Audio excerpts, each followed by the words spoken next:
আজকে আমি শেয়ার করব কাবলি ছোলার চানা। এই রেসিপিটি একদম অনুষ্ঠান বাড়ির মতো আমি বানাবো। তো এটা বানাতে আমি কি নিয়েছি দেখুন। প্রথমে আমি 300 গ্রাম কাবলি ছোলা নিয়েছি, সেটা আমি ওভারনাইট ভিজিয়ে রেখেছিলাম। এবার এটাকে আমি সিদ্ধ করব। তো এতে আমি একটা আলু দিয়ে দিয়েছি, একেবারে ছোলার সঙ্গে সিদ্ধ করে নেব। এতে দিয়ে দিচ্ছি পর্যাপ্ত পরিমাণে পানি।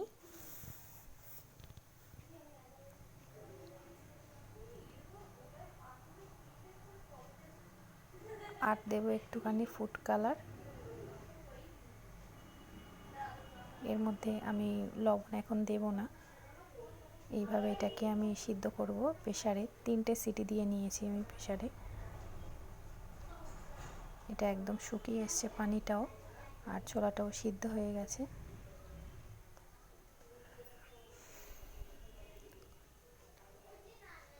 এটা আমি হাত দিয়ে চেপে দেখানোর চেষ্টা করছি যে এটা পুরোপুরি সিদ্ধ হয়ে গেছে। দেখুন একদমই সিদ্ধ হয়ে গেছে। এই চানাটা রান্না করার জন্য আমি কি মশলা নিয়েছি সেগুলো একটু দেখিয়ে দিই। নিয়েছি chana masala, tomato sauce, meet মশলা, আর ঘি, হলুদ গুঁড়ো, লঙ্কা গুঁড়ো, তেজপাতা, পাঁচফোড়ন, আর ধনেপাতা কুচি।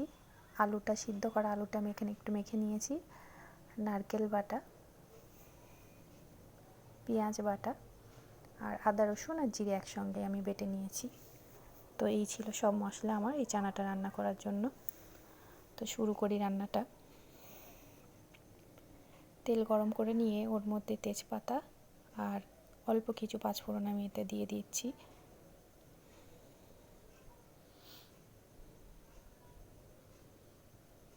এতে এবারে আমি পেঁয়াজ বাটাটা দিয়ে দেব।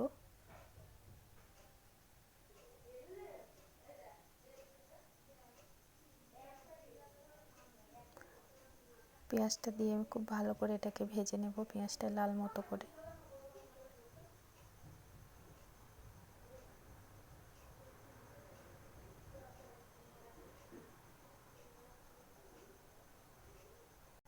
পেঁয়াজটা আমার লাল হয়ে গেছে।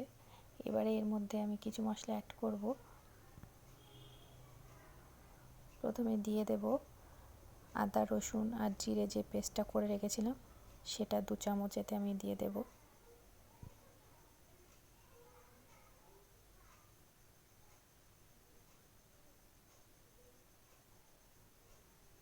আদা রসুনটা দিয়ে একটু ভালোভাবেই ভেজে নেব, যাতে আদা রসুনের গন্ধটা চলে যায়।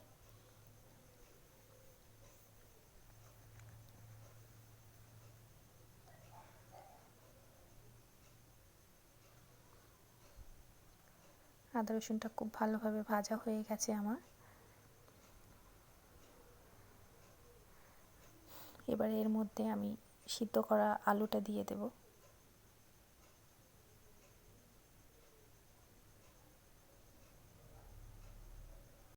তো আলুটা দিয়ে আমি একটু খুব ভালো করে ভেজে নেব। আর এখানে একটা কথা বলি, যে আমি এখানে 300 গ্রাম কাবলি ছোলা নিয়েছিলাম, আর আলু নিয়েছি একটা।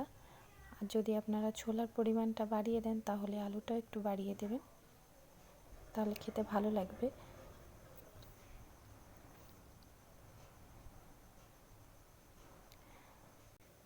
এই যে চানাটা আমি বানাচ্ছি, তো এর সঙ্গে বিয়েবাড়িতে যেটা দেয়া হয় নান পুরি, তো সেটা আমি বানিয়েছি আজকে, আপনাদের আর দেখাতে পারলাম না।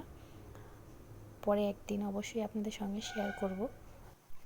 কথা বলতে বলতে আমার আলুটা একদমই পুরোপুরি ভাজা হয়ে গেছে। এর মধ্যে এবারে আমি হলুদ গুঁড়ো আর লঙ্কা গুঁড়োটা দিয়ে দেব।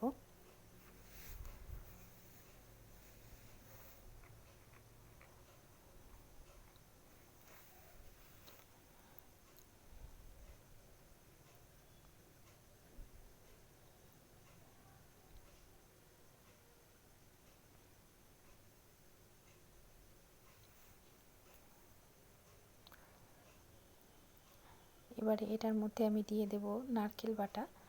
এখানে আমি 3 চামচ নারকেল বাটা দিয়েছি।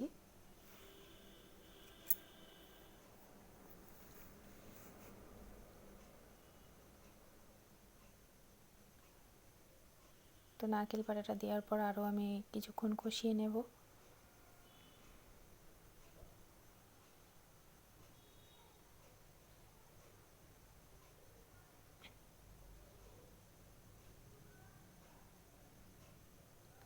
এর মধ্যে এবার আমি দিয়ে দিচ্ছি সানরাইজের মিট মশলা, আর দিয়ে দেব এর মেন মশলা চানা মশলা, এটাও আমি সানরাইজের নিয়েছিলাম।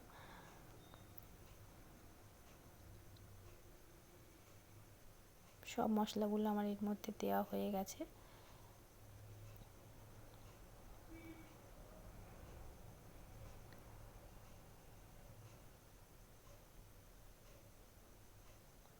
এবার এর মধ্যে আমি সেই টমেটো সসটা দিয়ে দিচ্ছি।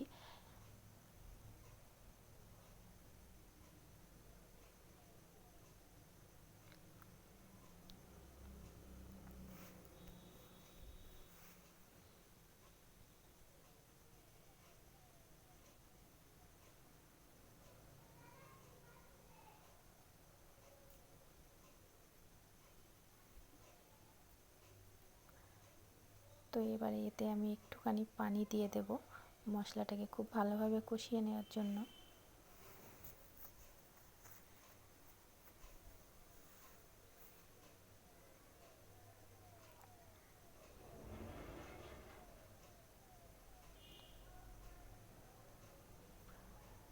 তো মশলা থেকে আমার তেল ছেড়ে দিয়েছে।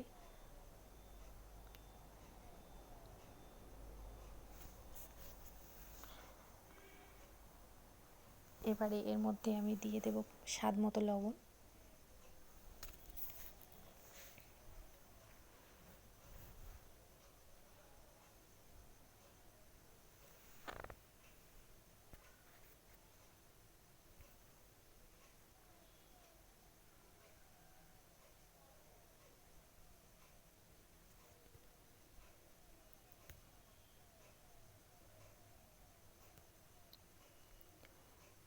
এবারে আমি দিয়ে দেব সেই সিদ্ধ করে রাখা কাবলি ছোলাগুলো।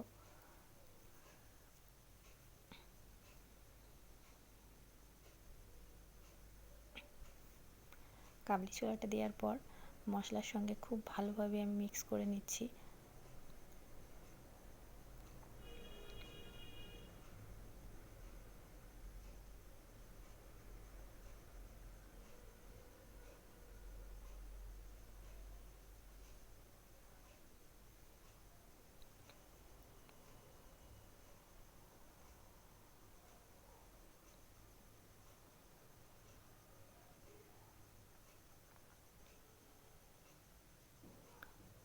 এতে আবারও একটু আমি পানি দিয়ে দিচ্ছি ছোলাটা মশলার সঙ্গে কষানোর জন্য।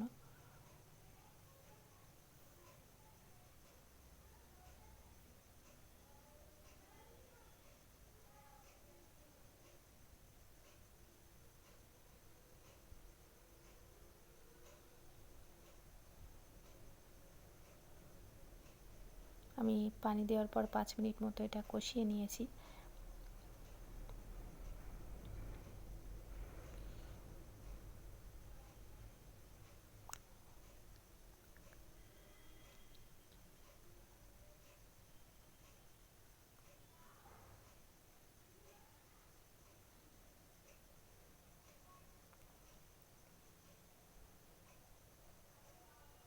এবার এর মধ্যে আমি দিয়ে দেব পানি। যেহেতু আমার ছোলাটা সিদ্ধ করা, ওই জন্য আমার খুব বেশি পানি দিতে লাগবে না।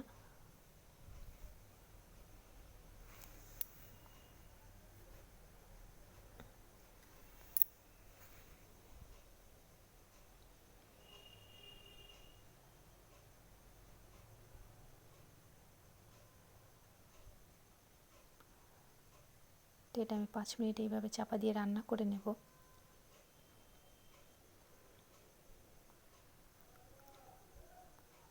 ফিরে আসছি আমি 5 মিনিট পরে। তো দেখতেই পাচ্ছেন খুব ভালোভাবে ফুটছে এর ভিতরে। 5 মিনিট পরে আমি আবারও খুললাম ঢাকনাটা।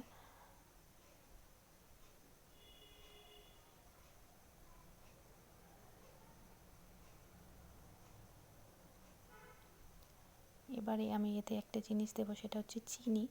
চিনিটা দেওয়ার জন্য এর স্বাদটা খুব সুন্দর লাগবে। আপনারা এটা নাও দিতে পারেন, কিন্তু দিলে খেতে খুব ভালো লাগে।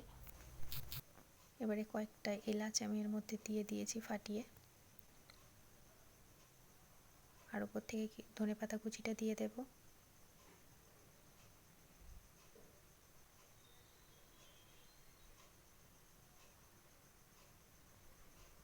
এইভাবে আবারও আমি এটাকে 5 মিনিট রান্না করে নেব।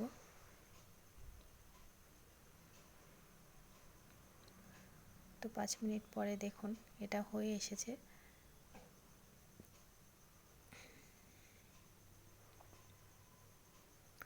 এর মধ্যে অ্যাড করছি আমি 1 চামচ ঘি।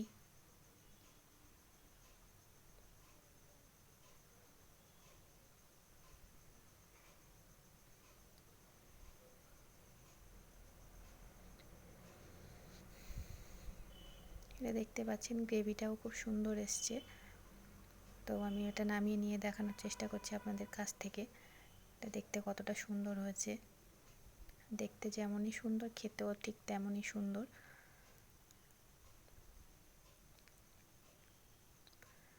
তো এটা একবার বাড়িতে বানিয়ে দেখবেন, একদম পুরো ভিডিওটা ফলো করে। ভালো লাগলে অবশ্যই আমার চ্যানেলটিকে সাবস্ক্রাইব করবেন।